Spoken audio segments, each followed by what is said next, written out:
அஸ்ஸலாமு அலைக்கும் ஃப்ரெண்ட்ஸ். பார்த்தோன்னே வெடிப்பு இருக்குது அப்படின்னு சொல்லிட்டு பார்க்குறீங்களா? லாஸ்ட்டில் உங்களுக்கு இந்த கேக் டிசைன் ரொம்ப பிடிக்கும்னு நினைக்கிறேன். பாருங்கள், இந்த ஸ்பான்ச்சை நான் தெரியாமல் அதில் அரிசி மாவு போட்டு பேக் பண்ணிட்டேங்க. அதனால அந்த மாதிரி ஆயிடுச்சு. ரெண்டாவதாக நான் பேக் பண்ணது நல்லா சாஃப்டாக வந்துச்சு. மைதா மாவில் பேக் பண்ணது சூப்பராகவும் கேக் வந்துச்சு. ஆனால் அவங்க கேட்டது வந்து ஹார்ட் ஷேப் தான் கேட்டிருந்தாங்க. நான் அதை வந்து ரவுண்ட் ஷேப் செஞ்சு அதுக்கப்புறம் ஹார்ட் ஷேப் செஞ்சுருந்தேன்.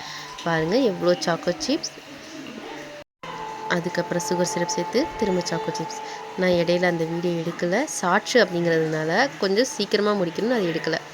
அதுக்கப்புறமா விப்பிங் க்ரீம் சேர்த்து அதில் கொஞ்சோண்டு ஸ்ட்ராபெரி க்ரஸ் போட்டு நீங்கள் ஐசிங் பண்ணி கொடுத்துருந்தீங்கன்னா அதோட டேஸ்ட் வந்து இன்னும் சூப்பராக இருந்திருக்கும்.